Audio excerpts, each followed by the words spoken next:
Shalom saudara terkasih, sangat berbahagia dapat berjumpa dan bersekutu dengan Anda para pendengar. Yohanes 13 ayat 35. Dengan demikian semua orang akan tahu bahwa kamu adalah murid-muridku, yaitu jikalau kamu saling mengasihi. Saudara yang terkasih, bagi orang percaya, kasih bukanlah sekedar sebuah ajaran yang harus dipahami dan dimengerti saja, tetapi lebih daripada itu, kasih adalah dasar. Kasih adalah inti kekristenan yang harus dipraktikkan, yang harus dilakukan secara nyata dalam kehidupan sehari-hari. Saudara, Kristus memberikan sebuah perintah yang tidak dapat ditawar lagi. Yohanes 13 ayat 34, supaya kamu saling mengasihi, sama seperti aku telah mengasihi kamu, demikian pula kamu harus saling mengasihi. Dalam kasih ini, Kristus bukan hanya sekedar mengajarkan dan memberikan perintah kepada para pengikutnya, tetapi Kristus sendiri telah memberikan teladan hidup bagaimana seharusnya mengasihi dengan benar. Saudara, banyak orang Kristen merasa keberatan bila harus mengasihi orang lain karena mengasihi itu selalu identik dengan tindakan memberi, tindakan berkorban. Kristus sendiri telah membuktikan betapa Ia mengasihi kita dengan mengorbankan nyawanya di kayu salib. Yohanes 15 ayat 13, tidak ada kasih yang lebih besar daripada kasih seorang yang memberikan nyawanya, kata Tuhan Yesus. Karena kita telah mengalami kasih Kristus, maka sudah sepatutnya kita membagikan kasih itu kepada orang lain, saudara. Mengasihi yang Kristus ajarkan bukan hanya sebatas kasih terhadap orang yang mengasihi kita saja, tapi juga kasih kepada orang yang membenci kita atau orang yang memusuhi kita sekalipun, saudara. Lukas 6 ayat 32 hingga 33, dan jikalau kamu mengasihi orang yang mengasihi kamu, apakah jasamu? Karena orang-orang berdosa pun mengasihi juga orang-orang yang mengasihi mereka. Sebab jikalau kamu berbuat baik kepada orang yang berbuat baik kepada kamu, apakah jasamu?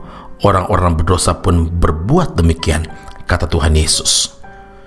Jujur kita akui bahwa mengasihi musuh itu adalah sesuatu yang tidak mudah, sesuatu yang teramat sulit untuk mengasihi musuh atau mengasihi orang yang membenci kita.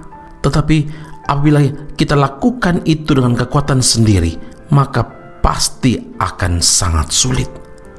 Kita harus ingat, saudara, bahwa Tuhan memerintahkan kita untuk mengasihi orang lain karena kita sudah memiliki kasih dari Bapa. Inilah yang memampukan kita untuk mengasihi orang lain, sedangkan dari pihak kita hanya diperlukan kemauan, bukan kemampuan.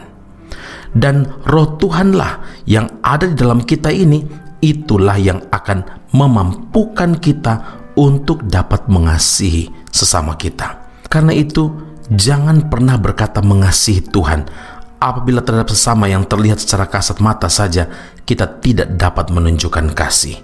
Tunjukkanlah kasih yang nyata itu dalam kehidupan kita sehari-hari. Mengasihi orang lain, mengasihi sama kita, bahkan mungkin orang yang membenci kita sekalipun, itu adalah perintah Tuhan Yesus dan tidak dapat ditawar lagi. Tetaplah mengasihi. Amin. Mari kita berdoa. Bapa di surga, terima kasih Tuhan Yesus untuk firman Tuhan saat ini mengajar kami untuk melakukan apa yang Tuhan Yesus telah teladankan bagi kami. Kami berterima kasih Tuhan Yesus karena Engkau mengorbankan nyawa-Mu di kayu salib demi keselamatan hidup kami. Hari ini Tuhan, Engkau kembali mengingatkan kami bahwa kami harus hidup saling mengasihi.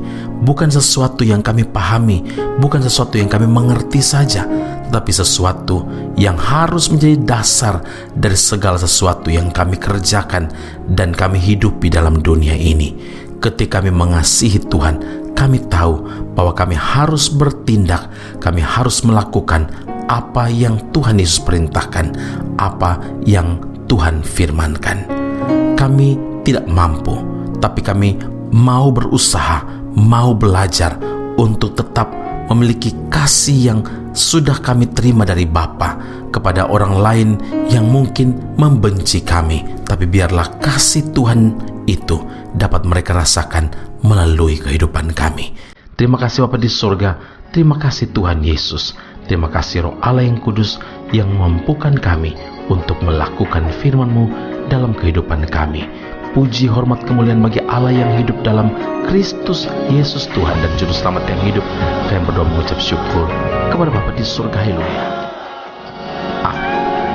Tuhan Yesus memberkati Anda. Sampai jumpa. Keep on growing and never give up.